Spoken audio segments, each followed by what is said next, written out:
Hey guys, welcome back to my channel. In today's video, I'm going to show you how to deregister and transfer your Starlink kit step by step. First of all, before transferring your Starlink, make sure you meet the basic requirements. Your service must be active for at least 90 days after activation, and transfers are only allowed after 120 days from purchase or 90 days from activation, whichever comes first. Now let's move to the actual transfer process. First, open your browser and log into your account on starlink.com. Now go to the subscription section and select your active Starlink subscription. Now in the service plan box, click on Manage, then choose Cancel Service to stop the current plan.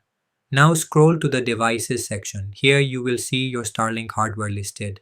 Click on Transfer Device. Then confirm the transfer conditions carefully. Once confirmed, the device will be permanently removed from your account. You will also have an optional step where you can enter the new owner's email address. If you do this, they will receive an activation link directly. If not, you can simply skip it and click Close. Now, an important step: factory reset your Starlink router to remove your personal settings and network data. After that, pack and provide all the hardware items to the new owner.